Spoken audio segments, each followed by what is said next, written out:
Hi guys, Martin and Man City Fan TV. How are we all doing? Sunday afternoon, and we thought we'd come and do a little season review regarding the players in the Premier League. So what we're going to do is we are going to go through the players, and we're going to give them a score out of average. Now, Andy is going to join us in about a minute or two. Andy will be joining us live as well. So it'll be me and Andy taking you through the player ratings of the season. We're going to stick an image up and then we're going to stick a rating up. The rating is going to be mine and Andy's rating for the season. We're going to have a little bit of a quick discussion regarding each player, what we think personally, and then we'll give you our ratings out of 10. We still want you to give your ratings in the comments. That'd be brilliant. But there's going to be no average, that sort of thing going on because we're going to be here all afternoon because we're going to go through the whole squad. So let's say some hellos before I bring Andy in. Did you like the new intro, guys? What did you think of it? I hope you like the new intro. Carl is on. Hi, guys. Hope Washington's all right, buddy. I will give this season a C under a performance. We did still get the League Cup and Champions League is still going, and the progress of some players was good to see, says Mr. Corrie. Let's have a look. Make sure I avoid some of my comments.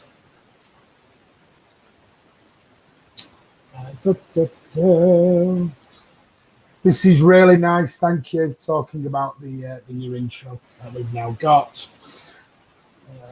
Wow, Carl's gone. Wow, Carl likes it. Good.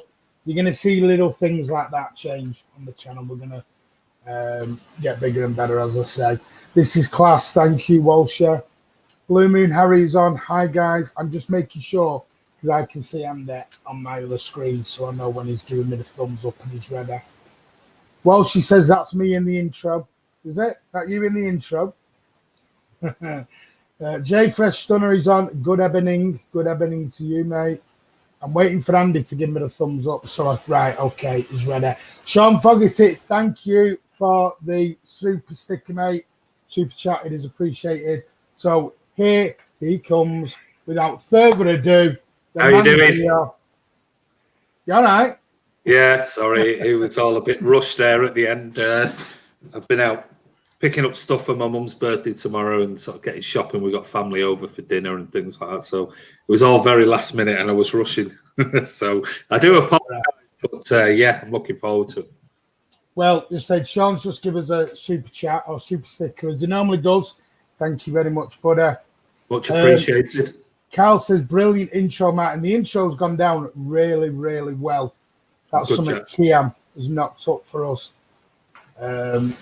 See, these are the things that are getting bigger and better all the time.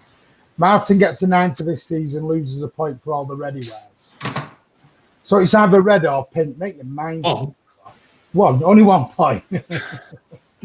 Right, so as I've explained, Andy, what we're going to do is we're going to go through the players, but it's not going to be a normal, we get the average scores. It's going to be, Andy's just traipsing through the comments, so he seems smiling. That's what he's doing. He's reading your comments at the same time. So it's going to be mine and Andy's score. We're going to bring up the players. We're going to have a little chat. By all means, please give your scores in the comments. We'll read them out towards the end. But this is going to be me and Andy having a little chat about what we think of the players. Can't wait till we get to Zinchenko and other players. This is going to be quite a good one. So the first one we're going to crack on with, straight out of the chute, we're going to talk about the Brazilian goalkeeper, Edison. So, we had another super chat. Yeah, we have. I was just going to bring that up there. Thank you very much, Man City for life. Love the work, guys. Thank you so much, mate. Do appreciate it. It's brilliant. Thank you. Yes, thank you very much. All is appreciated. But yeah, Edison, what do you think on him this season before I...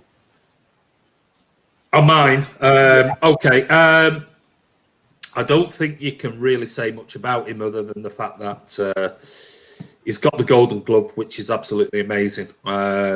He's played 42 games. He's kept 20 clean sheets. And I think any keeper, especially a keeper that in a team that doesn't win the league, and let's not forget, we haven't won the league. And the Liverpool team that claim, thank you, Carl, much appreciated, buddy, for that. I think any team that doesn't win the league and has a keeper that has 20 clean sheets and wins a Golden Glove shows you what an exceptional keeper he is. And considering we've lost 9 games this season, then he's done absolutely amazingly well. Let's face it, if you ask a Liverpool fan, most of them will say Alisson's the best keeper in the country. Yet he's not. He's not. And Liverpool have been the best team. They have because they won the league. But Alisson's not won the Golden Glove. Edison has. And that shows you that there are other problems at City other than the goalkeeper. And the goalkeeper is definitely not one of them. So I think he's been superb, not only with the clean sheets, his distribution is by far the best in European football, probably world football. And if you listen to pundits, they'll say the same thing. Even I think Danny Murphy, and that says it all, says his distribution is the best he's ever seen. So not only that, he's made some amazing saves. You've only seen over the last couple of weeks the saves that he's made one-on-ones. I think he's been superb. I'll give my score at the end, but that's my review. 42 games, 20 clean sheets in a team that hasn't won the league. For me, phenomenal display by Edison, and will only get better. I mean, he's got 3-4 years before he even gets anywhere near his peak. Yeah. I've got 2 streams of thoughts on Edison. I've got an Edison before lockdown, and I've got an Edison after lockdown. I think before lockdown, he suffered from having no competition at all. Because I don't mean it's an awful way. Bravo was a brilliant goalkeeper, but he's not going to push Edison for the number 1 spot. It was his competition post-lockdown, Scott Carson. Yeah. No, I understand that. I'm just thinking, I understand that. But I think he was a better goalie after lockdown for some. I don't know why. His distribution was better. David Silva's been better post-lockdown. Maybe yeah. It's maybe they all needed a rest. I don't know. Yeah, maybe. But he made some very silly errors very early on in the season. You know, Sachin there's talking about the 2 goals that he gifted us for the derby. You know, we know Sachin's a Man United fan. But the thing is, with a goalkeeper like Edison, especially a Pep Guardiola goalkeeper, you have to expect mistakes. That's without shadow of a doubt. That's the way we play. It's the way we play. And that's why I think he's been so impressive, because he has to play that way, and that's his natural way of playing, which means you know, as fans of football, or whether it be Man City solely, you have to expect there'll be times when, you know, let's face it, if he plays a bad pass in the position that he's in outside the area by 10 yards, and it's a bad pass, the chances are we're going to get probably punished for it. Yeah. Times that we see defenders, Laporte, one of the best defenders in world football. You know, other brilliant defenders, Van Dijk. Only happened the week before last with Van Dijk and Alisson when Liverpool got beat. They made massive mistakes and it led to goals. You just have to accept that, you know, mistakes do happen. It is not going to be Edison as a goalkeeper, never mind an outfield player. He's not going to get 100% of the passes 100% of the time. But that is what Pep wants, and that is the type of player that Edison is. And we have to accept that mistakes are going to happen throughout the season. So I don't mind defenders. I don't mind midfielders making mistakes, because they're not perfect. Otherwise, everyone would have 100% pass completion, and that is just not, you know, it's not realistic. So, no, it's not. You know, 20 clean sheets in and this is the key: 20 clean sheets, and we've not won the league, and we've been, you know, significant amount of points behind Liverpool, lost 9 games, and he's still kept 20 clean sheets in what most City fans would say has been our worst centre-back pairing and defensive for a number of years. I mean, it says it all about the man. Yeah, I mean, I honestly think he's the best goalie in the league. I had this big debate on Twitter the other day with Liverpool fans who said Alisson would have got the Golden Glove had he not been injured and blah, blah, blah. You look at Liverpool post-lockdown, they've been awful. Van Dijk's not they haven't been good anymore. Van Dijk not look like the best centre-back in the world coming out of lockdown. Yeah. So it's a very difficult thing, but I think Edison, you've got to think of the Pep system. The Pep system, Edison is the best goalie in the world for the Pep system. For me. You just no. I mean, that is not up for discussion for me. I think he is the best goalkeeper that Pep could want. Ter Stegen's close, but I mean, he's been doing that for years and years. For a keeper that is so young, I think he's absolutely superb. And the question is would you rather have? I mean, some might say Jan Oblak or somebody else and whatever. Would you rather have any other goalkeeper in this Manchester City team under Pep Guardiola than Edison? That's the question. No. For me, I'd be surprised if anyone. I'd be surprised. Some people might come up with it, but I'd be surprised if most City fans go, "Oh yeah, I'd rather have and name a goalkeeper."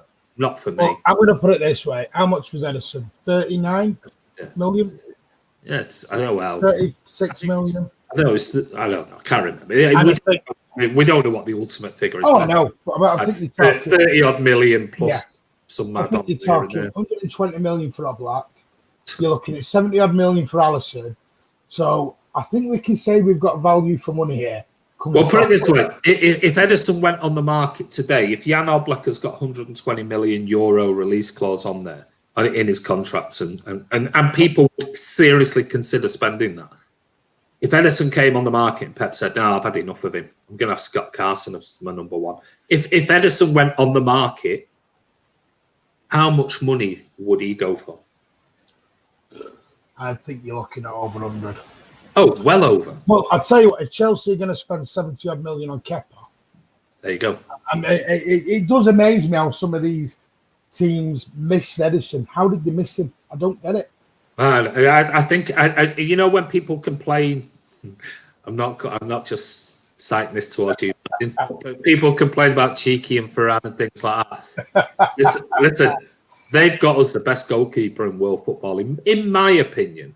For Man City, for an absolute bargain. An absolute bargain. Somebody said, Ronnie Corrales said, Edison have been well worth what we bought him for. Wouldn't trade him for anyone. There you go. So, I don't know.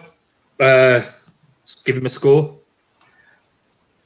Are we doing it each or? Yeah, we'll give our scores, and do you want me to go first? Right, you go first, then. You want me to go first? Okay. I'm going to give 9 for Edison for this season. That's my score for Edison because he's won the Golden Glove, 20 clean sheets. And there's very, very few occasions where you've gone, oh, God, what a cock-up that is. But that is what's going to happen with keepers throughout a season. For me, he's been superb and his distribution, phenomenal. So for me, it's a 9 for Edison. Well, I'm going to be a little bit... It's close. I'm going to give him an 8. I'm going to give him an 8 just because he did make 1 or 2 cock-ups. And I think, but maybe I'm being a bit harsh because of the defence that's in front of him. But I just think an 8, I'm going to be honest, after the lockdown, I'm probably at a 10 for him. After lockdown, I'm probably at a 10 for him. That's how good he's been since lockdown. Yeah. But I have to knock off.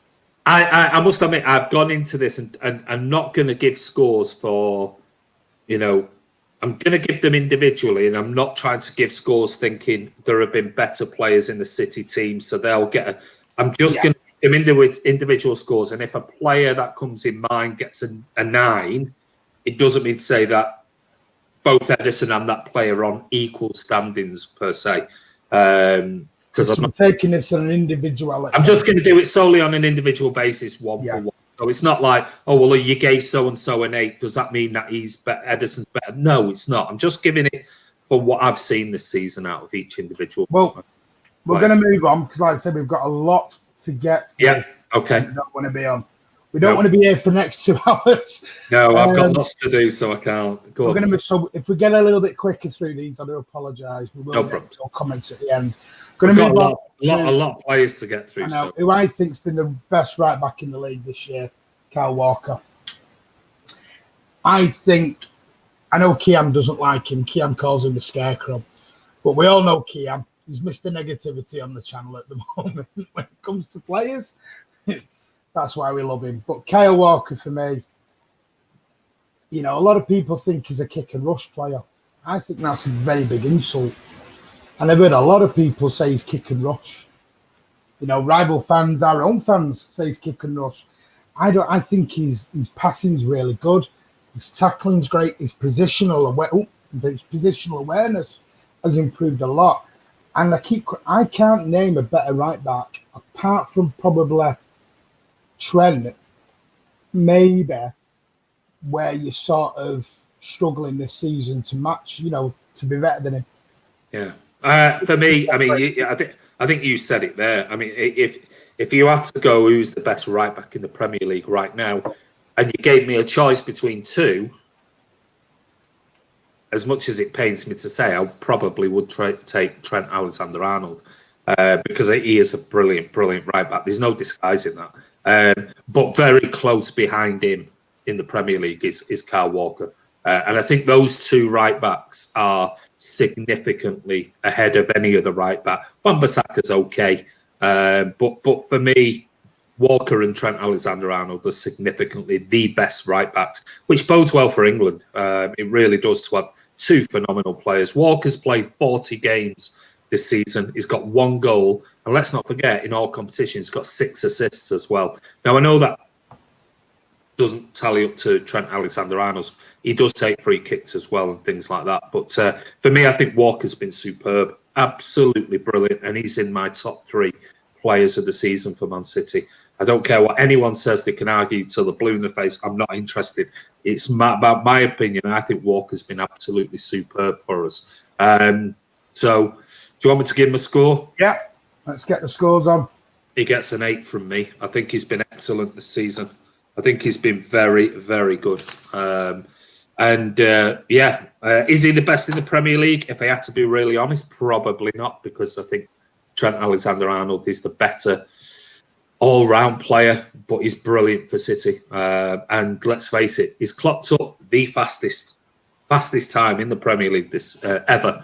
And that comeback for that clearance off the line against, was it Chelsea? I can't remember. Yeah. An 8 for me for Walker. Well, I've got a 9. Wow. I've got a 9. I think there is a dramatic difference when we have Cancelo there and him. I can't make an 8.5 out of these graphics. I know, that's the thing. I'd probably go for maybe an 8.5. Yeah. I could easily have given him a 9. The thing is I'm struggling with is, now I'm not talking about Cancelo at left back, I'm talking about Cancelo at right back. There is a drop-off between him and Cancelo when he goes in. Massive. And not only that, he's been in net for us. He's been in net for us this year, so I've got to give him the extra point for having the set of balls to go up and go in net, where most players wouldn't want to do that. So, yeah.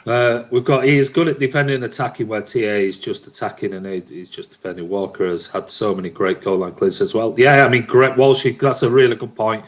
I'm just giving it, and like I said, you can agree or disagree with me and Martin or whoever's making.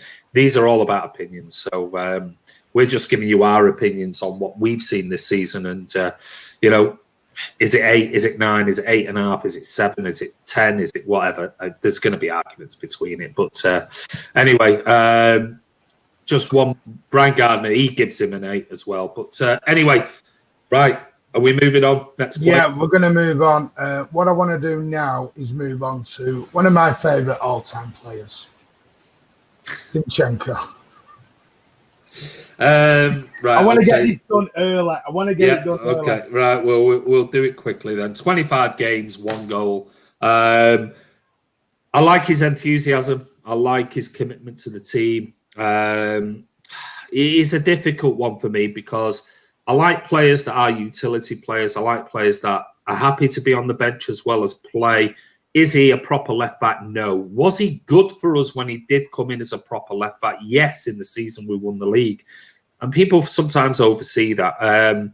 He's only had 25 games, and if you see how many other players have had as well, that's not a lot of games over 4 competitions so far. But is he good? Is he worthy of a left back spot? No, not for me. Is he worthy of a left midfield spot? No, still not. That was going to be my question to you. Well, not when you've got the likes of Bernardo could play there. You've got Mahrez could even play there, but you've got Phil Foden, you've got David Silva, you've got. For me, I do like the fact that he tried to stay and show his commitment. But overall, for me, my score, it's an average season. It's a 6. I'm sorry, he hasn't done anything majorly wrong, and he hasn't done anything really contributory to the team. So I can't really give him a score plus or minus the average that I normally give players, which is a 6. But I think if anything, he possibly should go now if we can get some money on for him. Fair dues. I'm going to be a little bit more. That's fine. Honest. I'm going to be a bit more honest. Yeah, but you're one of the hateful Zinky ones. No, I'm not. I'm really not, because I do like the lad. I give him a lot of props for turning down that Wolves move and fighting for his place in the summertime. Not many people would have done that. He was guaranteed first team football at Wolves. Yeah. And he turned it down to fight for his place. And big props to him for doing that. But he's in over his head. And I keep seeing this, people say to me, you need to watch him for Ukraine in the centre mid. He's like Leicester. And I have done. I've watched it. And he does look like a different player. It's one of the arguments I can't get into over. Oh yeah, but look how good he is in the Ukraine. I can't to that. It's not one that for me. It's not a debate that you can have. Oh, it's different football. It is completely different football. It's slower football at international level. He hasn't got the quality of players around him to start off with. No disrespect to the Ukraine national team, but they're not like there was a few years back when they had Rebrov, Zinchenko, and all these superstars. But I keep saying he's this great passer, and then I watch him for left back at City, and he can't hit a 5-yard pass. Yeah, and that's what worries me a little bit. He looks nervous.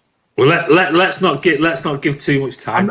I'm not going to go. We've got loads of other players we can spend a lot more time. I'm going to be honest. I'm going to have to give him a 4.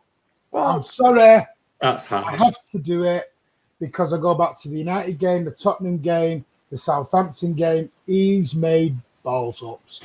Ball up after ball up after ball up. Well, she said he would be decent at Everton or Wolves. Carl Blundell's not going to be happy about that. He turned down Wolves. He won't go to Wolves. I know. Shadow Rundown said, in all fairness, he was a midfielder when he came and just being used for left-back cover. Yeah, I agree with that. So was Delph. Yeah, keeps in here as a squad player. He's not defensively solid enough to be a left-back, but he's just a kid at the end of the day. Yeah, well, he's been here, 3 years? I don't know. I think if we could get 15 million for him, 20 million, for me, I'd sell him. And let's move on. Promote some of the others. Go on then. The main left-back in the team, Bendy Mendy, as I like to call him. Okay, Ben Mendy. I did write some notes down about Ben Mendy, and I think I might have cut this up a bit, but he's got 30 games, no goals, but he has got 4 assists. Now, again, if you think Zinchenko's got 25 games in all competitions, Mendy's got 30. It's only 5 more. Now, we know he has had injuries and he's had this, that, and the other, and blah, blah, blah. For me, Mendy, exceptional talent. There's no doubting. He can be brilliant. What I am really pleased about Mendy is that he's got through a season without any serious injuries, ones that kept him out for 6 months, 8 months. So I don't think he'll be sold. I think Mendy will be our left back next season, in my opinion. I think Mendy will be the left back next season. I don't think he'll go.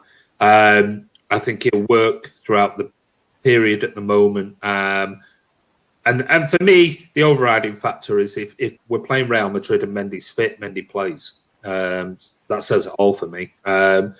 As for a score for the season, Well, just sorry, Andy, he's suspended. No, I said if Mendy. Sorry, sorry, I meant suspended, not fit. But I'm saying if Mendy was available, I should have said for the Real Madrid game, he starts. End of story. It's not Cancelo, it's not anyone. Mendy starts. So sorry, I meant available, not fit. So that shows you where he is in the pecking order for me. His season so far, it's hard. If I could go between two figures, I'd give him a 6.5, but I'm going to go more optimistic and say a 7 for this particular season. I think he's shown glimpses of very, very back to that when we first signed him, 6 assists in 6 games, things like that. And then we've seen he's not been brilliant at defending, but also he's not been terrible at defending. So for me, it's a 7. I still want to see a full season of Mendy. That's the thing for me. I want to see a full season. So he gets a 7. There's a lot of people agreeing with you on the 7s.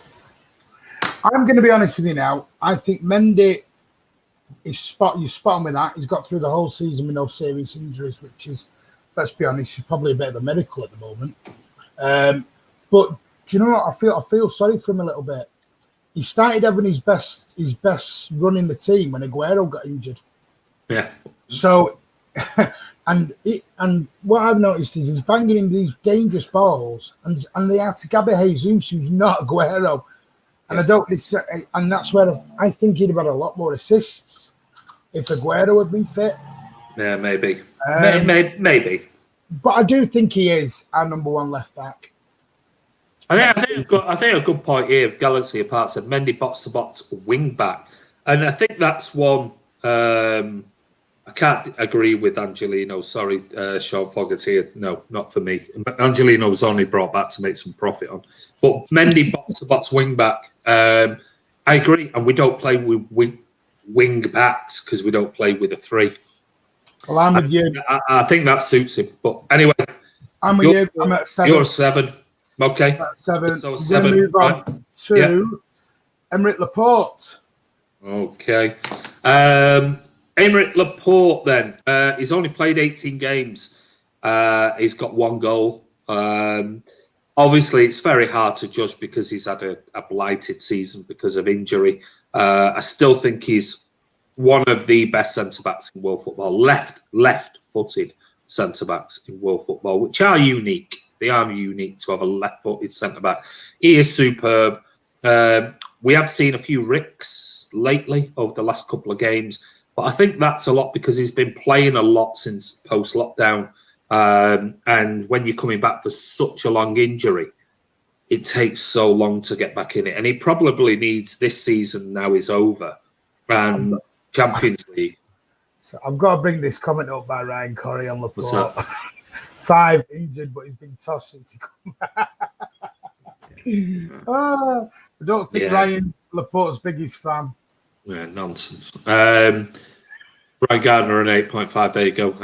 But there will be differences in whatever. I think Laporte's been solid, but I think we'll see the Aymeric Laporte next season, or even hopefully in the Champions League games. So for me, if I had to give him a score, Aymeric Laporte, since he's come back, he gets a 7. Nothing phenomenal. He's been super solid. He's made a couple of mistakes, but I mean, I can't be too harsh on somebody who's come back from such a long-term injury. I think he'll be back to his 8 out of 10 every week next season. Well, I'm going for a 7. I think we'd have pushed Liverpool a lot closer had he not get injured at Brighton. If you remember, I said in my fan camp to you outside the Etihad that was probably our defining point in the season. Yeah, I agree. That could have just handed Liverpool the title. Yeah, I think you saw how devastated I was outside the Etihad that day. I could just tell. And there was a mass difference when he's not there. Has he come back and been superb? No. He's had little problems. He's one player who hasn't come back from the lockdown. Great, buzzing. He does seem to have a couple of mistakes in him. but he's still our best centre-back in the whole squad by far. Sanini Yusuf gives him an 8. A good point there. 7, considering the injury, but looks solid since he's come back. Addy says, if Laporte had a partner equal to his level of skill, guarantee you that would be the strongest player in the league. Put it that way. Yeah, fine. Okay, moving on then. Who's your next one? Move on. Otamendi. We're going to fly through. No, we're not. Nico. Right, Nico Otamendi, I think, gets an awful lot of stick from City fans. I'm probably in the minority. That's fine. I don't mind being. I don't mind being in that category. I think he's solid. I don't see what people see. This whole is always an accident waiting to happen. He is super experienced. He's brilliant in the air. And yes, is there a rick in him? Just like I said, Van Dijk, just like I said, Laporte, just like I said, the others. There's a rick in all of them. But I think when he plays, generally, he's very, very good most of the time. But it's like one of those, he's one of those players that people either hate or they like, one or the other. He is Marmite. For me, Otamendi he's played 38 games this season. Don't forget, he's got 3 goals. 3 goals this season. So when you compare that to the other centre-backs that have been around this season, Laporte, 18 games, 1 goal. I'll come to Stones, but he's not even scored. Come to Garcia, he's not even scored. Come to Fernandinho, he hasn't even scored. Well, Otamendi's had 38 games, 3 goals. So for me, Otamendi is getting a 7 for the season.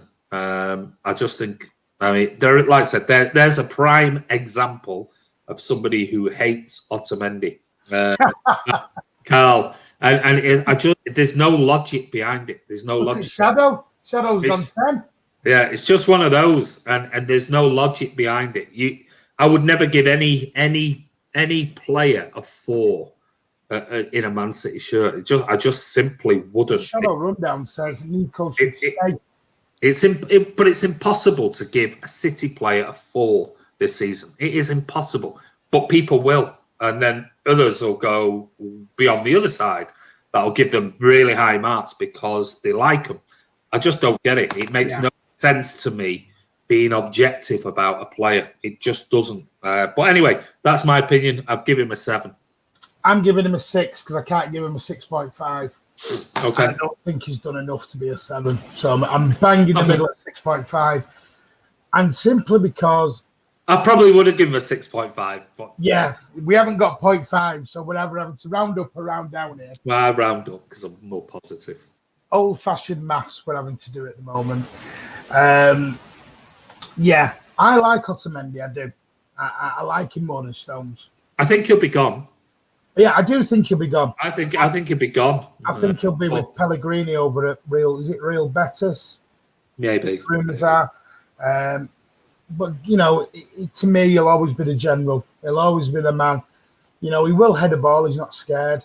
Probably, has he got a flaw in his game? Yeah, he dives in too easily. But I'll tell you what, he is someone who'll come off with blood on his shirt and he'll come off with sweat and he'll give 110% on that pitch. And that's more than some of our other defenders this season. I know one thing I always, one of the things about Otamendi, and this is, I always look at it, and was Pablo Zabaleta a wonderful, wonderful right back? Was he? Really? A brilliant, brilliant right back? It's a great point, that. We're going to get a lot of reviews in the comments now. No. I absolutely adore Zabaleta. Adore him. But then when I'm just thinking now of the comments that have been said, and then I'm going, hold on a minute. Was Zabaleta that good as a right back? He had no pace. But what you've just said there, he was put his body on the line. He would do this. He would do that. And that endeared him to City fans. Now, I love the guy to absolute bits. I mean, he's a City legend for me, in my eyes. But he wasn't a fantastic, right? He wasn't a brilliant going, oh my God, he'd get in Barcelona, he'd get in Real Madrid. No. He wasn't. he was just blood and guts. I'll put my body on the line for this club no matter what. And I think that's what Otamendi has done. Listen, I've got to agree. How many times has Zabaleta made real bad cock-ups for City? He did do it. But it's like, oh, well, we forgive him for that because he lives in Didsbury and he's taken this mank attitude towards, and that's all well and good. But we're not talking about, how much you love somebody. We're talking about an objective opinion over what a player has done on the pitch. And I just think some fans are really harsh on Otamendi, but that's just my opinion. Andy's saying here, it's not that Andy's having a go at it. What he's saying is Andy loves Zabaleta. He's just making a point. Yeah. It's very similar to Otamendi. Would Zabaleta get into a Barcelona or Real Madrid team? No. Never would Otamendi. Otamendi wouldn't get into a Barcelona. But what we're saying is, Otamendi and Zabaleta would both come off with bandages on their head, covered in blood. Yeah, absolutely. Going, I go again. Yeah. That's all we're saying. Yeah. That's all we're saying. And you remember that it might be an Argentinian thing. It's both Argentinian. Yeah, maybe. But if people can't differentiate between that comment I've just made and that word, then it's nothing I can do about. Well, let's move on. We're going to move on to another one of my favourites. Johnny Stones. Okay. Well, I think we better be quick on John Stones because he's played 24 games. He's got 1 assist this season. It hasn't been a great season for whatever the reason. I think when he's played, and I think we need to discount the England stuff and everything else because people then look at England stuff and go, oh, yeah, no, but he did this. We're talking about Man City and when he's played. He hasn't been that bad.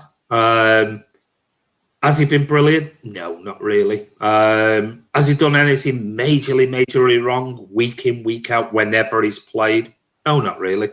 No, he hasn't. Yeah, I mean, he just simply hasn't. That's a fact. I mean, I can't. Zero. Come on. If you can't be a City fan if you're giving a City player a zero. Oh no, he is. He's very big. I know who he is, but I mean, that's just zero. Someone doesn't like him.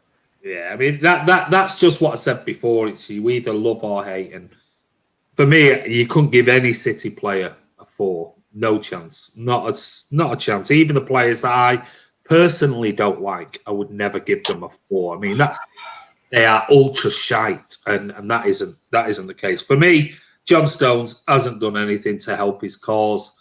I don't know whether there's stuff off the pitch. I'm not sure. His injuries haven't helped. I can't give him a good score. He just gets my average score, which is a 6. I've not got much more to say about him. If we can get money for him, I think we possibly should sell him. I've gone 5. Okay. Again, nothing special. Has he had a great season? No. Has he had a great season? Are you going to walk away when Stones leave and go, he's had a great City career? My question to you, we're not talking about his career, we're talking about this season. It's a 28. This season's review. We have to. What you're bringing in now is everything that we've just been talking about is you're bringing in a bias that is. We're talking about purely this season on games played, games not played, and. Has he had? Can you think of a game where he's been absolutely shocking for City whenever he's played and gone, oh my God, it's just been horrendous and any games really that you can go, oh, he was amazing, he was brilliant. No, so that's why I've gone slap bang in the middle and gone out of 5. I've had to go bang in the middle of it. Yeah, no. So like you said, I can't think of a bad game and I can't think of a good game. No, me neither. I could have given him a 5, but I just go mine. 6 is nothing. It's not a great and it's not a bad. It's just I can't really score. It's like in the match, you give player player ratings after the games. It's like, were they great? Not really. Were they brilliant? But really poor? No, not really. Well, it's just a 6 for me. Well, I'm going to move on to the youngster, Eric Garcia. He's not had a long season.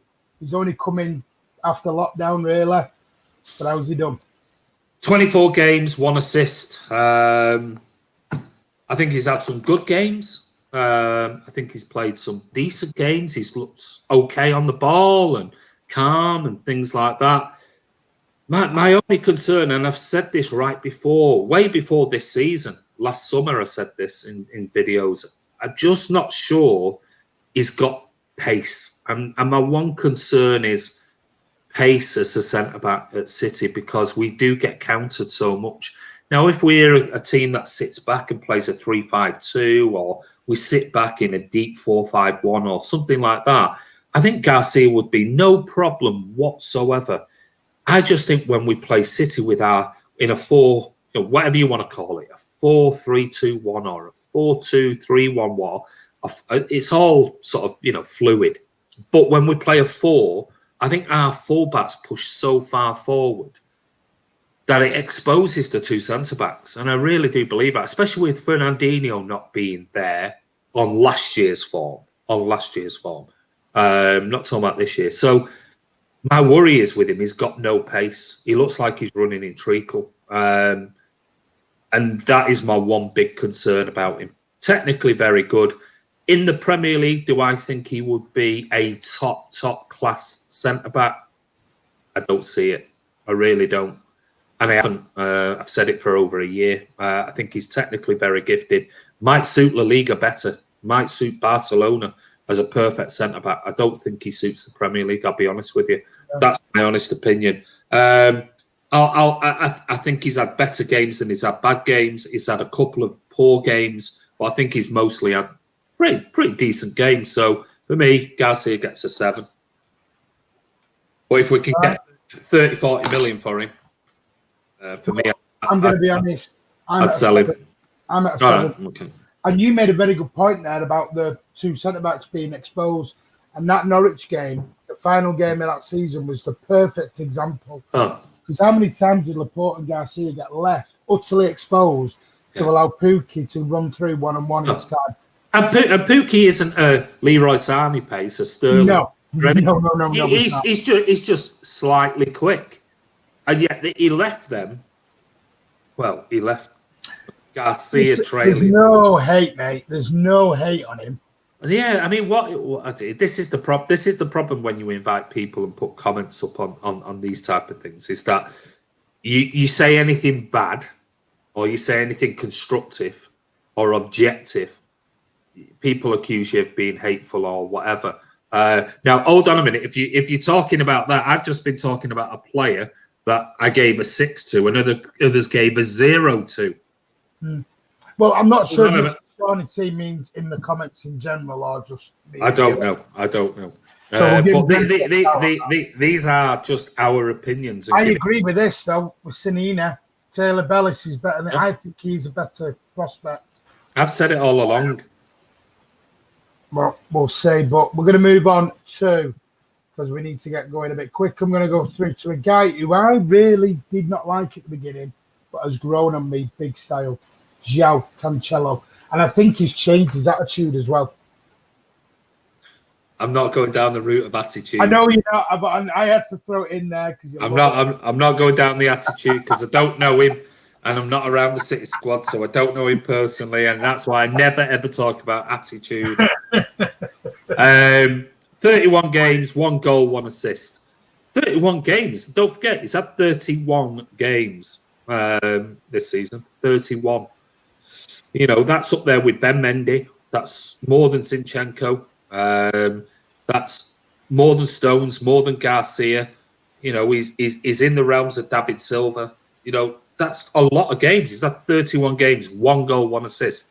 Okay. Walker had 1 goal, 6 assists. So Cancelo for me, I've tried to give him opportunities, but the problem being he was always playing at right back. And for me, he's not a natural right back and he's not a natural left back either. However, the last couple of games where he's played left back, I think he's done all right. Now, if you say to me Cancelo is going to play against Real Madrid, that worries the shite out of me. Just like at left back. At left back. And just like you say, if Zinchenko was there, it worries the shit out of me because he's not a defender. And I've said it all along. I've said it for the last year. He's not a defender. good going forward. We've seen on the left, he played well. He has done well in the last few games. Can't cross a ball for Toffee. That's the only problem. But I'm more than happy to give him another year if that's the case. But the thing is, if we give him another year, whose position is he going to play next season? Because if we give him Mendy another year, he's not going to play Mendy's position because Mendy's by far a better left back than he is. And he's nowhere near the levels of Walker as a right back. Ake. And then we've got Ake. So where does he play next season? That's my only problem with him. But I don't know. Antipolo says left back Cancelo's better than Mendy. I don't think so. Never in a million years. You only have to go back and watch the Norwich game as Cancelo was a left back. On the left side, nobody attacking him. Played in 4 or 5 crosses, not one of them even. I think all of them went 20 yards over the bar or 20 yards wide. And if Mendy was in a position like that, you're guaranteeing it's coming into the box in a dangerous position. So delusional if you think Cancelo's a better left back than Mendy. Right. Well, let's get into some scores. Well, he gets a 6 from me. It's one way or the other. I think he's done better. Don't get me wrong. I think since he's come in, but we are talking about the likes of Norwich, who he's played against. And what concerns me is that when he plays against Madrid in the left-back position, which I think he will do, it scares the shit out of me. It really does. I'm 6. Yeah. He has improved. I think at first he was finding the Pep way very hard. Got to remember the Pep style of football is not everyone takes to it straight away. Oh, God, no. Absolutely. Yeah. I mean, he's spot on with that. Definitely. I think it takes, we've seen it, especially from players from La Liga. They don't fit in straight away. Some of them take a year or two.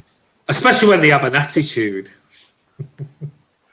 I'm only going off what I'm hearing. Especially that terrible attitude they have. You know, one day we will say where we get this from, but we're not allowed to say where we do. Madrid not blessed with pace, says Colin Pollock. Well, you wait until Hazard gets up 1-on-1 against Cancelo. And Someone told me on Friday night Hazard's out. He's injured. Oh, is he? Okay. Well, all right. Well, I'm sure there'll be plenty of pace. Well, let's move on to Thirdy, as my lad calls him. Thirdy. Fernandinho. We've got nearly 100 people on. Thank you so much. Please hit that like button, guys. That'd be much appreciated. Difficult with him. I find it very hard to assess him this season because he's had to drop from that central defensive midfield role, he was up there in the top 3 CDMs in world football last season and has been for the last 2-3 years. A phenomenal player. 39 games, 1 assist. Says it all compared to his stats last season. But I'd love to give him a 7. I really would love to give him a 7, but I can't purely because I don't think he's been great as a centre-back. And that's not his fault, and that's the problem. I don't think it's his fault. So for me, Ferdy, as you call him, Ferner gets a 6.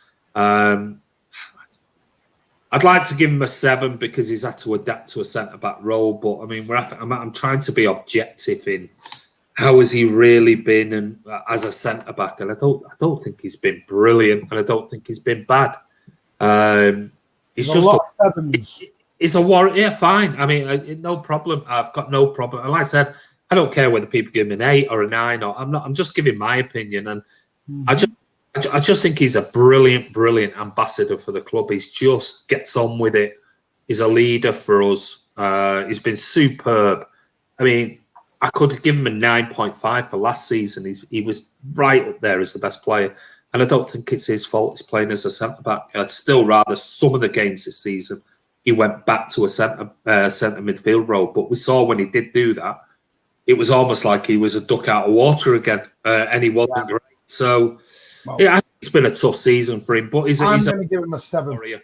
Yeah, he's a warrior. Yeah, fine. Because, like you said, we can't give him 6.5. I'd be at 6.5 if I could, but we can't. Yeah, maybe I would. Yeah. I agree. Yeah, fine. Do you know what it is for Fernandinho? It's a shame. I think age. Yeah.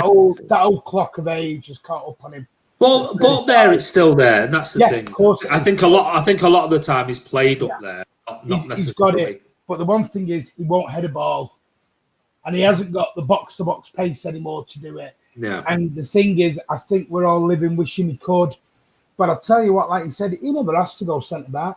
He stepped in, he's done a role, and when he's done it, he's done well. Has he made mistakes? Of course he has. You look at the Newcastle away game; he has made cock-ups. Yeah, of course. But I mean, all play does. The only difference being is that when we see how many times Thank you, Man City for life. For that, Thank you very much for that. When you see every time that Sterling misses a goal, or Aguero misses a penalty, or Mahrez misses a penalty, or Mahrez hits the ball 10 yards wide, or whoever it is. We don't remember those things, but when it leads to a goal because it's a midfielder or a defender, they're the things that stick in our minds and go, oh, yeah, no, but remember. When you don't remember the 30-odd plus chances that Sterling missed, or the 30-odd somehow one-on-one with a keeper Mahrez missed, or Aguero missed, or we don't remember them. We just focus on mistakes that cost us goals. And I just think he still played 39 times this season, mostly in that centre-back role. And it is what it is. Anyway. That Chelsea game when he hit the ball with his hand, it was classic Fernandinho. Yeah. Sometimes you've got to do it. Right, what we're going to do is, because we're going to have to get a little bit quicker with these. Okay. Field there. Okay, Right, we'll keep it going. So I'm going to bring in Rodri. Okay, Rodri. I've always said, I think in that position, it's the hardest position at Manchester City for any player to adapt to in a Pep system.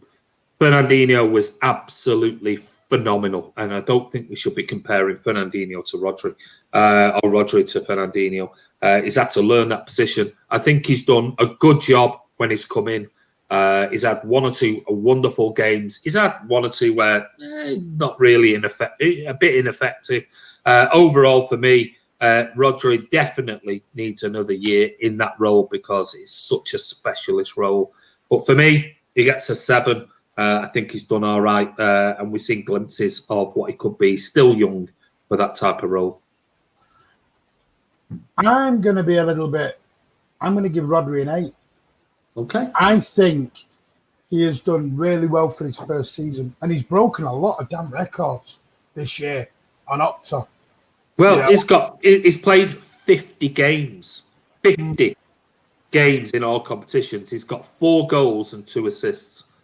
50 games. I'm trying to look through now. Has anybody played more? Bernardo's played more. Sterling's played more. Jesus has played more. And there's not one other player that's played more than Rodri. No. I honestly think in a year or two's time, he'll be one of the best CDMs in the world. I think he's got all the abilities to be there. Whether he will, I guess we'll wait and see. But technically, I think he's very, very good. And I just think he just needs... I think we've all said it. Me, you, the guys on the channel have all said it was a shame he didn't get to see Fernandinho in that role and intersperse with him. He's just been thrown in because Pep decided to throw I've said it here for months. I don't think the plan was to throw him in straight away. No, I don't think it was. But Laporte's injury. Yeah. I think it knackered the plan. Let's move on to your favourite player. The man you've got as your signed shirt in your home. Ilkay Gundogan. Gundogan's played 48 games. He's got 5 goals and 5 assists. For me, I think he's great when he plays with the certain type of players ahead of him. I think when we've got David Silva, whose legs are waning a little bit, and you've got him with Rodri, who's not the quickest, I don't think it works. And I said that last season and the season before when Gundogan played with Fernandinho and David Silva. And if you go back and I have shown the previous year, the stats that stack up when Gundogan played with with Fernandinho and David Silva, the results weren't great. And I think he's a Champions League player all over, hence why I do think he'll play against Real Madrid. With who, I don't know. But I think that the Champions League type of scenario suits him better. I think sometimes he's been brilliant in the Premier League, had really good games, and other games it's just passed him by.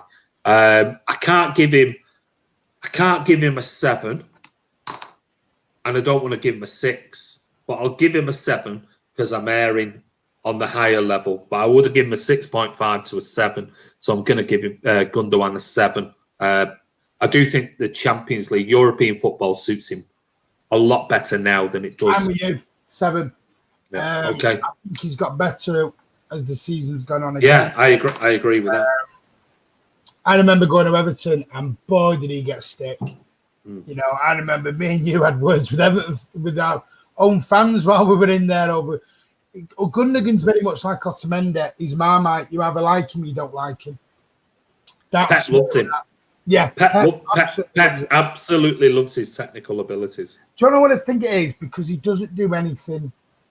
Yeah, flashy. Yeah. He won't come in, take a turn, score 30-yard shots. Yeah, but you see what he's done previous seasons in the Champions League. He's been very, very good. Very good. I think because he does the simple stuff well. It goes under the box, it goes under the radar. No one notices it. It's not spectacular. Yeah. I think you've got to be a Ryan Corrie and sit there with a pen and paper for 90 minutes and literally spot every single kick he does to see what he brings to the table sometimes. So that's where I'm at. Yeah. Right, I'm gonna move on to someone who is literally Marmite for everyone. Well, Jordan Louch on Gundogan says, back end of last season, he came in and pulled us over the line. There you go. So some people don't forget. Mahrez. Okay. Mahrez, 49 games, 13 goals, 16 assists. I mean, that's very, very good stats. Very, very good stats. 49, 13 goals, 16 assists. There's no doubt in his stats.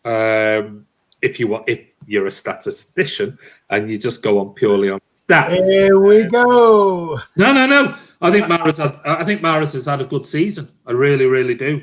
I think he's.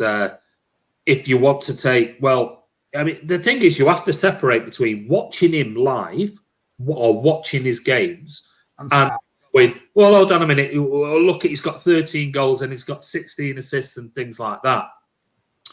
And that's the difference. And some people can do that, and other people can't. People simply can't.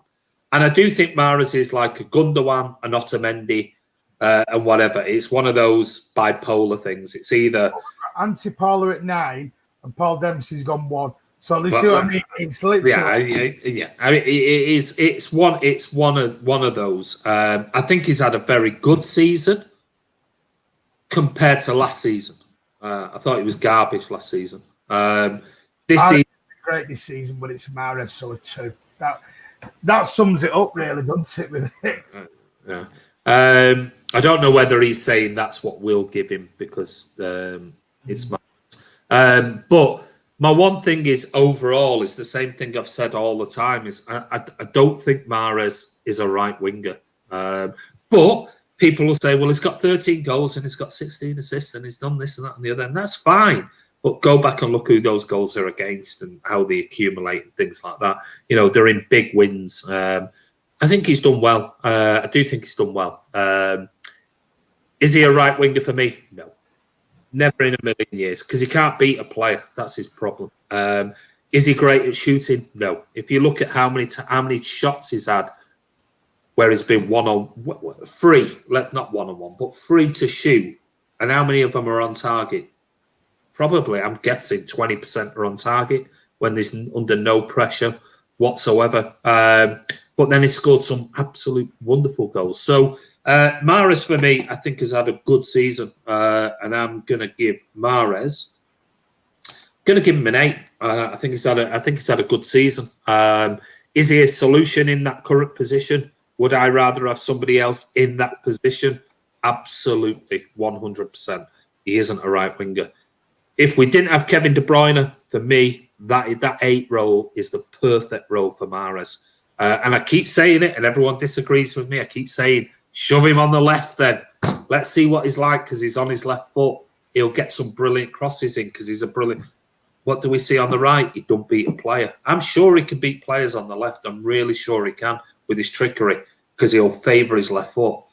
But he don't do it on the right, and that's my only downside to him. It's a strange one because I remember the Leicester game at home where he tore one of the so-called best left-backs in the country apart. From and then deep. The week after, From deep. And the week after, he doesn't do it. Yeah. It's the inconsistency. I mean, I'm gonna give him an 8 because I can't give him an 8.5 because I think he has improved. I think he's improved massively. He's had a better season. Yeah. I think his goal count is up, his assist count is up. He's done really well. Do I think he's hampered by the KDB role? Yes. No, massively. His best role is taken, and that is the biggest problem here with him. Yeah. You know, and that's a conundrum and a dilemma for Pep because for me, you've got Raheem Sterling who can play on the right wing. We all say that's his best position. So what do you do with Riyad Mahrez? And this is my problem with Riyad Mahrez is that we've just bought when everything's announced and finalised and shirts are shown. Ferran Torres. Now we've got Torres, we've got Phil Foden playing on the left. We've got Bernardo Silva, who last season was City's best player of the season. We've got all of these players. Now Mahrez isn't a right winger. I'm guessing some people will say, well, if he gives us 13 goals and 16 assists next season, I'd be happy with that. Well, yeah, fine, maybe. But he's not a right winger. His best position is in that 8 or maybe in a 10. But then if Silva's, leaving and Bernardo and Foden are playing those, where's he going to fit in? And this is my dilemma and conundrum. I'm sure that's Pep's. I think Pep is trying to get him into the team as much as he can. But he's playing him in the wrong position. I reckon Mahrez could easily, if Mahrez played on the left wing, I reckon Mahrez could have 20 assists. I reckon he could be up there with Kevin De Bruyne. A really, really, hand on heart, people might laugh and go, I think he could be with he's got a wand of a left foot. I think he could possibly be up there with assists with KDB. But I just can't see him playing there. Because, and to be fair, Sterling is a far better right winger than Mahrez is by far. So where does that leave Mahrez? Do we sell him? Do we try and cash in and let him have one big payday and try and get our money back on him and invest in somebody else? I don't know because the one thing is he's not going to take that 8 role, which is KDB's. Well, I'm going to bring you somebody else who has got the exact same problem for me. Okay. Bernardo. Because he's stuck. His best position's taken. Yeah, Bernardo. Well. To be fair, the best season he had last season, he played out on the right wing. True. Last season. He's hardly played, and it ironic a little bit also that Mahrez has been given the opportunity out there, and Bernardo less so to stick with being a right winger, and he's had an average season. Bernardo has actually played 51 games, believe it or not. 51 games, 8 goals, 10 assists. Has he had such a bad season? Has he had such a bad season when we're saying, Mahrez has played almost the same, got 13 goals, 16 assists. He's got 8 goals, 10 assists. Compared to everyone else when it comes to goals and assists, there's only Mahrez, KDB, Sterling and Aguero and Jesus that are better than him. I've said it all. We've all said it. I think the Ben Mendy tweet that happened, I don't think that helped him at all. I think it got inside his mind. He's still only youngish. I've no doubt he's a wonderful, wonderful player. For me, if I had to give him a score, I'm just going to give him a 7. I don't think he's been average to the level of, I'm not going to give him anything. I think he's been slightly better than that. But I won't give him any more than 7. I mean, he's just pushing a 7. But he has played 51 games, 9 goals, 10 assists. So, I'm going to be a bit harsher. I'm hoping he's better next season, but I'm hoping is given more proper opportunities next season? I'm going on a 6. Okay. I'm going to be honest, out of the it was 6. Sorry, it is 6. I don't know why the 5 came up there. Out of the 3 years he's been with us, he's had one good season. That's what worries me at the moment, and that was last season.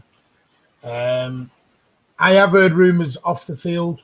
There'll be issues again. The issue, like you said with the tweet, has that bothered him? Yeah. Did the issues regarding the not doing the Guard of Honour for Liverpool, which I did think was hilarious, but I think that was. I don't read. I mean, I've seen it lately on Twitter about. Oh well, that shows you he was. I don't buy into that. I know, but what I mean is, I think it was just a stuff. I do think they read stuff because they're all on Twitter, and I could. Yeah, but I think it was just more of a.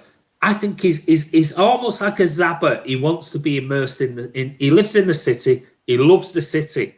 He's always in the city centre. He lives in the city of Manchester, in the city centre. And I just think it was let's face it, I'm 50. What was I like when I was 23, 24? I'd probably do something stupid and do something. He's probably trying to endear the City fans and go, yeah, I'll have a drink of coffee. I don't think there was anything to do with I'm on the subs bench or on the. I don't buy into that. I'll be honest with you. I don't buy into it one bit whatsoever. But anyway, I'm hoping he's still here because he's a wonderful, wonderful player. Well, don't cry now, David Silva. David Silva, 38 games, 6 goals, 11 assists.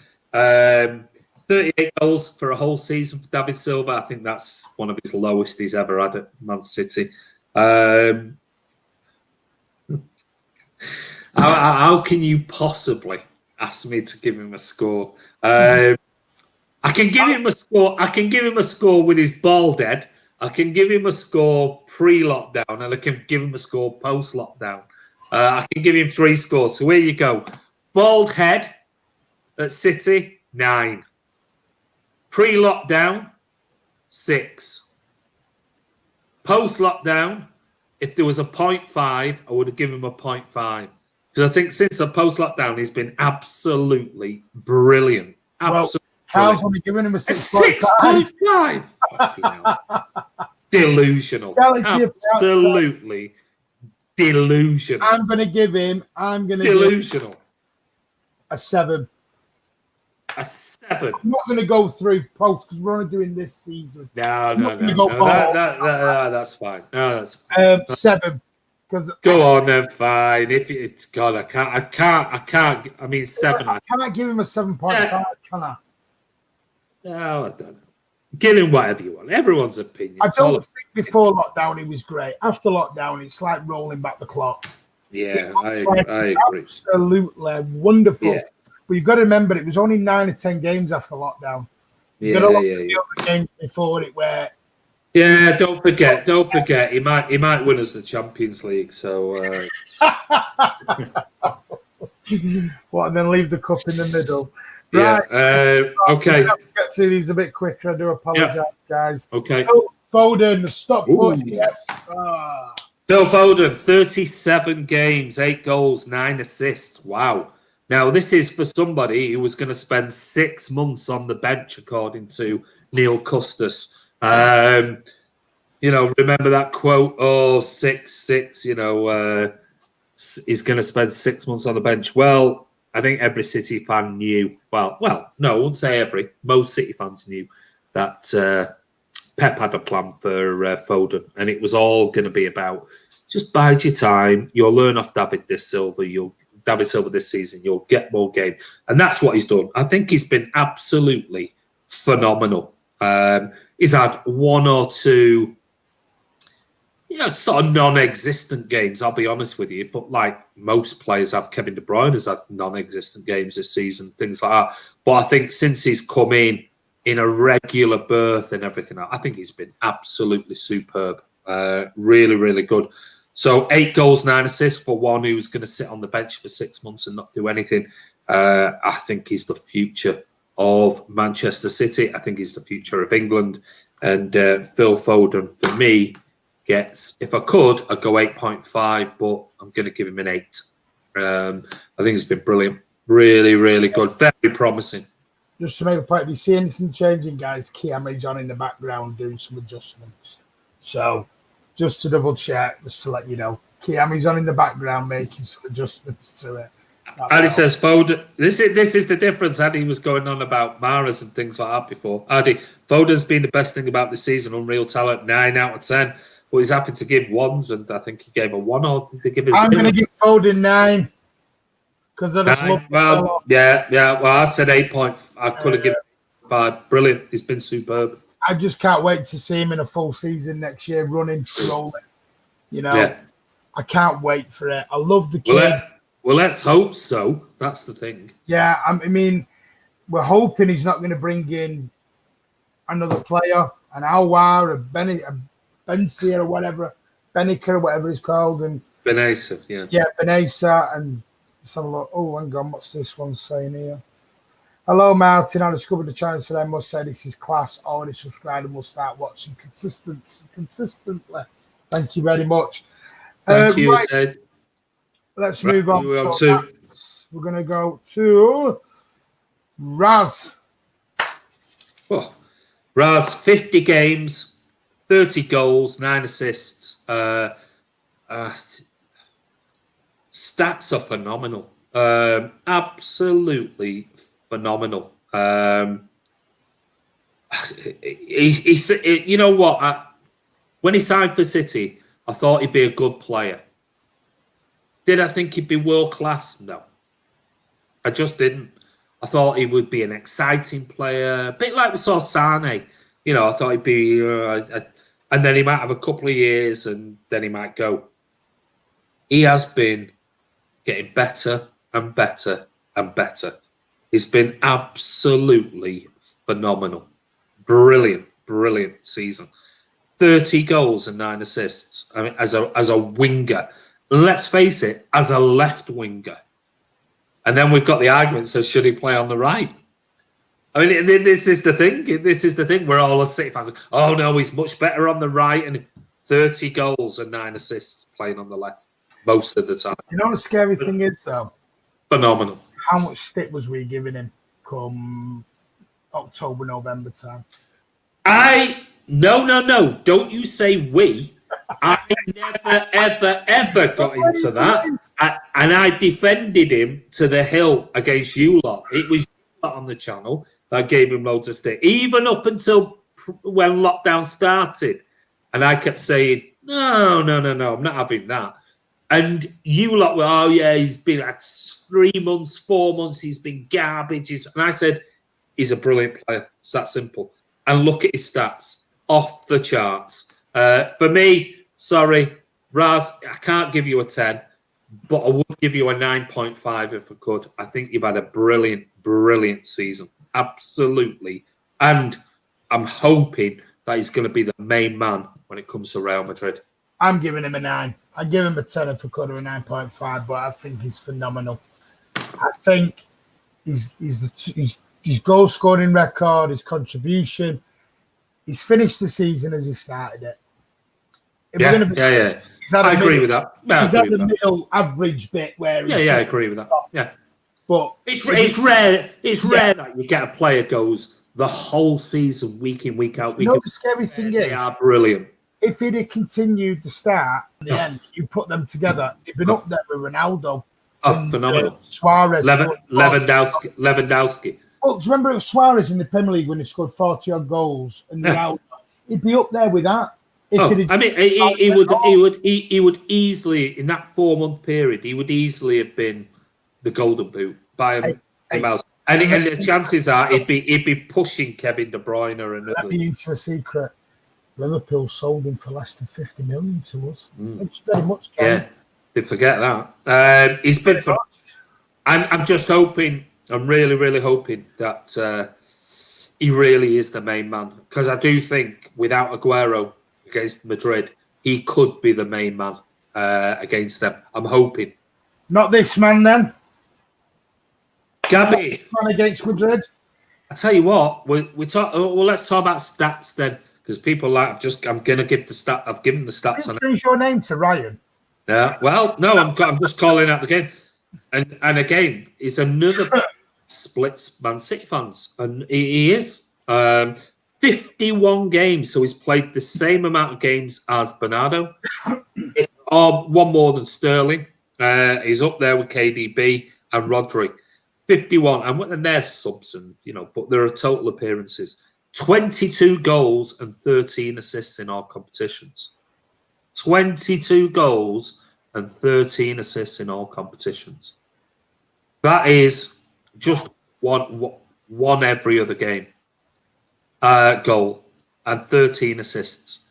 Now, if you're a stat person, like the Mahrez thing I said before, if you look at Mahrez, 49 games, 13 goals, 16 assists, you look at that and go, oh, man, what more can you ask for? Well, this is a striker who's got 22 goals and 13 assists. When you compare that to Sergio Aguero, it's better. Yeah, but Jack Lee not a striker. It's better. It's better. I know. Aguero. He's played more. He's played more. Granted, I know that. But if you're a stat person, this is what I'm talking about. Stats. You look solely. It's misleading. Yeah, of course. You made a great point. I mean, I know when you said about watching Mahrez live. It's very much the same with Gabriel Jesus. Watch him live. It is exactly the same. Stats, and you think he's exactly had a great. The same. Then you watch him live, and you've got Sterling, Ben Mendy smacking balls in that Aguero's on the end of, and Jesus is 5 yards behind the play, or he's 5 yards in front of the play offside. My thing with this, and I'm gonna give him an A, and this is the reason why I'm gonna give him an A. And somebody's just put that up there, very underrated. We can use stats. Foden, Sterling, Gabby looks class, deserves more praise. And this is my point, JK UK. This is my point. Why I've given him an A is that I actually don't think he is a natural striker. I don't think he's a natural striker. Well, there's the other side of it from Lancashire. If Sergio got that many goals, we'd say in an average season, 22 goals and 13 assists? How many goals did Jamie Vardy win the Golden Boot with? Anyone? If you want to remind me out there, how many goals did Jamie Vardy win the Golden Boot with? And Gabriel Jesus got 20 goals, and this is all in all competitions. I understand that, but for 51 games, 22 goals and 13 assists is good. For me, for somebody who is not, I don't think he's a natural striker. I really don't. Jordan Lowe says offers a lot more than Aguero. Well, he certainly offers more in different areas of the pitch. Would I rather have Sergio Aguero as a 9 than Jesus? Of course I would. Of course This I would. I agree with. Oh, not every day in the week. This gets involved. He's on the wing a couple. That for me is where he should be. Shadow. The problem being is, and Martin, the problem being is that we've just signed Ferran Torres. We've got Riyad Mahrez. We've got Phil Foden playing out on the left-hand side. We've got Bernardo to fit in somewhere. This is the problem, the conundrum. When this is the whole thing with me with the Ferran Torres thing is like, where does he fit in, and whose position is he going to take? Well, this is why. Go back and check the Friday Night Social out, guys. In part 1, we mentioned, could somebody be leaving the club? We don't know. Well, I mean, we don't know that as it stands. We don't know that, but we don't. But anyway, I'm giving Gabby. I mean, I can only, I'm looking at stats and I'm looking at his effort and things. You gave him an 8. Does he give it? Yeah. Does he miss a load of chances? Yeah. Which shows to me he's not a natural striker. Because some of the chances he misses, you think Aguero would have buried that. That's not to say Aguero doesn't miss chances, but version rate and things like that goes to show you. But I'm giving him an 8 because his work rate is phenomenal. He's absolutely phenomenal. We've got two players and the manager. So go on then. Who do you want to go for? I'm going to go to. Well, we've got one player in the manager. 2. We've got Aguero and Serge and KDB. Oh, we haven't done Kate. Oh, sorry. No, we haven't done KDB. Go Sergio. Go Sergio first. We'll do Sergio and then we'll do KDB. We're just on Aguero. Okay. Jesus. Aguero, 32 games, 23 goals, 4 assists. Now, his assists ain't great, but he's a striker, generally. He's there to put the ball in. But 32 games, 23 goals. Give me a better strike rate in the Premier League than that. 32 goals, 32 games, 23 goals in all competitions. That's all competitions. That shows you that he has been in and out with injuries and things like that. And we know we are missing him massively at the moment. For me, has he had his best season? No. For me, I'm not going to give him a 9 and I'm not going to give him an 8. I'm going to give him an 8.5, but I can only show an 8. But I'm not going to go the higher end. He doesn't deserve a 9. So I'll go for an 8 to an 8.5 for me because he's just a natural goal scorer. Even if he doesn't do as much for the team, one thing you always get with Aguero is you get goals, and he is super, super consistent on doing that. And 32 games in all competitions. He's missed a ton of games, and he gets 23 goals. You can't ask for more than that, in my opinion. No. I absolutely love Aguero, and I'm going to go back. I'm going to give him an 8. I honestly think the way he's been this season is tremendous. I go back to that Aston Villa game away, and he was just phenomenal. Yeah. Aston Villa defenders were scared of him. Absolutely scared of him. Best Premier League striker ever for me. Deserves all the praise he gets. I just don't want him to go out with a whimper. I want him to go out with style. That's why I'm worried about this signing a new contract, but that's for a different time. Let's crack on to the man who has equalled Thierry Henry's goal assist record. KDB. And if you remember, I thought he had a bit of a quiet season in the middle of it. He did. like Sterling. Tells you what I know, guys. 46 games in total, 15 goals. And remember, he's not a number 10. And sometimes he hasn't played in a natural 8. In a lot of games, he's played as a really deep lying, sat in front and picking the ball up deep from a Gundogan and a Rodri this season. He has played deep in an awful lot of games this season. But on the whole, he is a natural 8, maybe a 10. 46 games, 15 goals, 23 assists. I mean, to equal Henry's record, should easily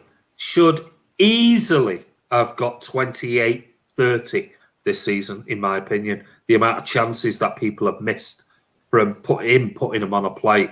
And the fact that the VAR in the Premier League took away 2 goals from him was a disgrace because they were proven to be his assists. Should easily be a 25 to 28 assists this season.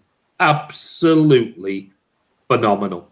If I could agree with that, by the way, 3rd best player in the world. What's that? JK said he's arguably the 3rd best player in the world, KDB. No, he said established 3rd best. Arguably the 3rd best player in the world. I think he's the 2nd best because I think he's better than Ronaldo right now.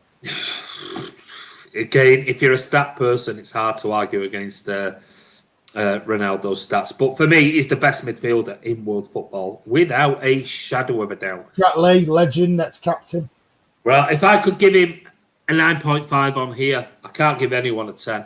But if I could give him a 9.5, that's what I would give him. So I'm not going to go up to a 10, but 9.5 for me. He has been Man City's player of the season. Phenomenal. Absolutely phenomenal. And to think he's still not at his peak. He's going to sign a new contract at City. And for me, he's going to stay for the next till he's 32, 33. And I think that's brilliant. Will he finish his contract at City? That's another debate. But he's going to sign another contract for me at City. And I think we've got KDB for at least another 2-3 years, at least until Pep leaves. Well, I'm going 9. I could have given a 10. It's very hard for me to give anyone a 10 because I always think there's room for improvement in anyone. But I could give him a 9.9. I would. I think he's He's Well, proved give me me 9.5 then, because I gave him a 9.5. Well, we haven't got 9.5, have we, on here? 9.5. Well, that's what I just said. I love him. I love him. He's proved me wrong. I said to you at the Etihad, when we were going to games, I said to you at the Etihad that I thought he was having a quiet season. I remember. Yeah. Just remind y'all guys, Andy does go to games. Andy does go to games. No, I don't. No. I've hardly been to any games. Well, I've just got a massive beetle. Sorry, if you want to see it, I've just got a massive beetle just there. Oh, come here. Beetle? A big beetle just crawled up on my hand. Don't do. There you go. If you don't like beetles, there's a big beetle just crawled up on me. There you go. On Man City Fan TV. There you go. I'll get rid of him in a minute. That's probably come out of your shed at the side. No, Bravo. No, we haven't done Bravo because we didn't. No, we haven't. He hasn't really taken that, so. But, for me, man, player of the season, are we in agreement, player of the season coming? Yeah. Well, I'm going to do one last one. Yeah. Manager. The boss. Yeah. Pep Guardiola. Okay. He gets an 8 for me. I think he's... There's still no other manager in world football I want at Man City. For me, he is the best by a considerable distance. I don't care what Liverpool fans say about Klopp, because the problem being is, as we know with Klopp, is he goes for one cup every year. He's gone for the Premier League this season, which is hence why they were knocked out of every other competition. Last season, he went for the Champions League, hence why they didn't win the Premier League or win other trophies. Pep is just an absolute winner, and it don't matter whether it could be we could win the Champions League this year and go into the Carabao Club biscuit competition. He'll want to win that. Blah blah blah blah blah. For me, it's an 8. I think he's had a difficult season because of injuries. I think there's been some behind the scenes things that have been going on. There's been the Sani issue. There's been the Laporte issue. Whether he was backed or whether things went against him last season when company left and Otamendi was umming and ahhing whether to go or not, and then we lost out on the centre back. I think he's had a difficult season this season, but we won the Community Shield. We won the Carabao Cup. We went to the semi-finals, which we should have won, in all honesty, of the FA Cup. And we've got Real Madrid in the Champions League. So it still could be a very, very successful double this season. Or treble, if you want to count the Community Shield. And plus then there's the... Can't include the FA Cup because we won that last season. Oh, yeah, well, if you want to try and include... Combine the 2 seasons. Yeah. But I think it's a difficult season. I think we need to... Also, don't forget, I think the casting and everything else, you've got to remember that people might say, well, that's off the field. But I think the cast decision would have made a big impact on his mind about where he goes with City in the future. And, you've got to think this all happened back in November. And then there was this decision in February. And then what's been going on with the cast verdict. And, you're talking about 8 months here of Pep's going with his friends Cheeky and Ferran and obviously Khaldoon and talking to Sheikh Mansour is what's going to happen, and because it would have made a massive impact on him. So there's been a lot of pressure on Pep as to personally what's going to happen with his future. But I think now City have been vindicated with the cash report. Regardless, don't read into what the media say because all they ever focus on is the pro or the biased UEFA stuff. They rarely ever say about the positive of what Cass said about the anti-UEFA stuff. So ignore all that. I think it was a big season for him, a lot of pressure. But now that he's through that, I think it's going to be a massive next year for Pep Guardiola. And I think he's going to be sent the lads away on a few, 4 or 5 days break, get them back in, and he's going to want to win this Champions League. Don't think that, he's going to do anything other than go all out, full on, 100%, 7 days a week, 24 hours a day if he could, to go out and try and make sure we win this Champions League. And if we don't, it won't be from a lack of trying from Pep. It'll be down to the players. Well, Stephen Dembele says City lies 10. Oh, we didn't do City lies, but I would have given them far more than a 10. Chris Baker says, hello, Andy and the chump. Don't know who's calling a chump. Sorry, couldn't make it today. That's coming from the Ginger Prince. Oh, that's coming from the monkey there. Look at him. That's a isn't it, eh? The monkey. Yeah. Oh, is that Chris? Is that Chris Baker's personal?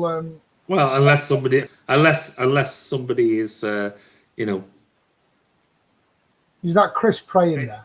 Taking his profile, pretending to be Chris. Oh, sorry, Martin. I meant champ. Ah, there you go. I'm going to give Pep I'm going to be honest with you. I'm going to give him a 7. I give him a 7.5. Yeah. I can't get this 9 defeats out my head in the league. That's a lot. That's a lot. 9 defeats. That's more than Arsenal. The thing is with that. Sorry. Sorry, I was just I had a neighbour coming over then. I'm on the phone. Don't come over.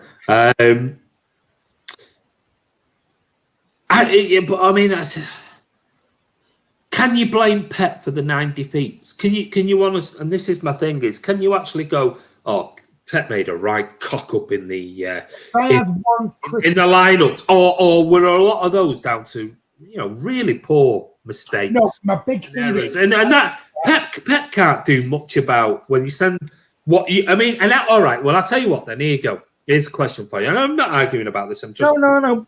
I'm just trying to make an objective point. Out of all of those 9 defeats in the Premier League, were they one that you went into going, oh no, we're definitely going to get beat today. We're definitely going to get. No, I've seen the lineup. We are definitely going to get beat today. Was there one that you went, honestly, hand on heart? Because I didn't. There wasn't one. I'll be honest with you, Liverpool. All right, the Liverpool one, you might have gone, could have had a better team. I'm not sure about this. But was there one game that you went? Well, no, there's 2 actually. Norwich, Wolves, Newcastle. Would you have gone? There's 2. No. We're gonna lose this. Liverpool away, and I gone the derby. Someone made a point. The derby at Old Trafford. I think that was throughout. And my issue with Pep, it's not the 9. My issue with Pep is what we talked about again at the Etihad. He likes to rotate this team. I think I saw a stat the other day. Nobody rotated the team more. Yeah, but the thing is, nobody else. This is my point. Nobody else goes for 4 competitions except Pep. True. Yeah. He goes for every competition. He doesn't discount any competition. He doesn't go, well, I'll tell you what, the Premier League is our priority this season. I tell you what, if Pep Guardiola went, the FA Cup next season is our priority, we'd win it. If he went, it's just the Premier League, not asked about any other competition, we'd win it. If it was the Champions League next season, and I don't care about the Premier League, the Cup competition, we'd win it. But he goes, every competition, he goes, we're going to win it. Hence why we have to rotate. No other manager does that in the Premier League. None of them. Klopp definitely does it. Of all the managers in the Premier League, Klopp focuses on one competition, and that is it, at the omission of every other competition. Pep doesn't. Hence why we've got a bigger squad, a better squad, and hence why we rotate. Now, it's a balancing act. It's a very balancing act between going for that or going all in for 1 or 2 competitions. It's amazing. I mean, one thing I will say, you just said it's a balancing act, and Pep has had to get it spot on. And he's a human being. He's not going to do it all the time. But just for me, I'd probably give him a 7.5. Is where I'm at with it. I'm going to come back on that last point before, which was the question I asked you about the 9 Premier League games that we lost, and you said maybe 2. So out of the other 7, do you think we should have won them with the Pep team that he put out? Yeah. So if we should have won it, we potentially should have lost 2 games this season. Yes. Yeah. Which is less than Liverpool. Yes, it is. I mean, the Arsenal semi-final I missed live, I've now watched it back. That was criminal. what we did in It was a poor performance. It was no, I accept that. I accept that totally. But I just think that back four, as much as we've had injuries, he could have done something to get a better, consistent back four. I'm not having a go at Pep. Pep. No, not at all. No, I'm not saying that at all. No, you're not. Best manager in the world. I just think sometimes as City fans, we've almost got so used to success. Yeah. That when we don't get it, we get a bit spoiled and throw our toys out the pram, and it's like, I need somebody to blame. I've got to blame somebody. And so I can't blame him because of this. Hey, the thing is, though... Hold on. Mahrez didn't miss a penalty, so I can't blame him. Otamendi didn't play, so I can't blame him. I'll tell you what, I'll blame Pep. When you've got Bravo. When, in fact, the collective just didn't play well on the day. And that sometimes happens because they're not... I've always said it. We look at Bravo. Bravo plays and we get beat. No one looks at the team. We go straight to Bravo. It's Bravo's fault. And Bravo could have conceded a 40-yard screamer in the top corner, and it'd be Bravo's fault. So I did the first year I set this channel up. We had a load thing over the Bravo thing, Bravo. But I mean, to a man, very rarely did I have any support on the Bravo issue, and I kept saying, go back and watch the goals he's conceded. There are very few mistakes. They're like headers from 3 yards out. How's he supposed to stop that? And I did a thing, on it. And I think out of like 13 or 14 goals that people were going on about, there was only 2 where he thought he could have got that one or he made a mistake. The rest of them were like, most keepers are conceding. So, but I think as City fans, we actually, as a football fan, I think we get people we like, people we don't like, and we always confirmation bias. We look for the things that fit our thoughts and what we want to see about certain players. And I'm probably as guilty as many other City fans of doing that. But I think I'm just hopeful that Pep being Barcelona, and this is why I watch your Friday Night Social. If you haven't seen it, go over and watch it. It's really interesting. And on the Real Madrid thing, you did the part on Real Madrid lineup. This is why I think he might play Garcia. Garcia being a Barcelona man versus Real Madrid. Pep being Barcelona versus Real Madrid. I think he might go, if you're going to leave, make sure you leave beating this lot, which you hate. You hate this lot. Talk about a shop window. I think Pep will be all in for that Real Madrid game. I think he'll. I've got to agree with this. So we're on it. Thanks to Bravo, we've had some cups. Yeah, exactly. Absolutely spot on. Man of the match against Liverpool in the Community Shield. Funny how they played Caballero once yesterday. I believe he played, didn't he, for Chelsea, and he's been all right, albeit Arsenal won. I haven't seen the game, but I mean, Anthony Taylor might have had an issue with that. Well, I've not. I've read stuff on Twitter. I didn't watch it, but Caballero, another who won us cup. So, I mean, guys, Andy made a great point. Go over and check out Friday Night Social Part 1, Part 2, Part 3. We talk about the transfers. Speaking of the Newcastle failed takeover, we're hoping to have the lads from the Magpie channel on at some point this week, where we'll have an actual chat with them. And what is the mood up there, up in Newcastle? That'd be great to have those lads on. They were great. Anyway, I've got to go. Mate. Andy's going. Got a leg of lamb to do. So Andy's got to go and do ready, steady cook as he normally does. You know he likes. I have to. I know. Guys, thank you for joining us here on this season review, player rating special. Premier League. We'll do a season review at the end. Premier League, yeah, sorry. Thank you to Andy for coming on. You're welcome. Enjoy your leg of lamb, mate. I will do. All the trimmings. Oh yeah. Yeah, roast potatoes, we're doing Nero Caballero and all sorts of stuff. So, guys, hit the like button. If you haven't got your notifications set to public, make sure you have so you're notified anytime we're live here on Man City Fan TV. Hit the thumbs up. Thank you to all the super chats and the super stickers. You are superstars. Have a great rest of the weekend. We'll be back at some point it's Sunday. We might be back tomorrow. We don't know. Like I say, get your notifications set and you'll find out. Take care. Have a great Sunday. I'm Martin. That's Andy. We're Man City Fan TV. And as always,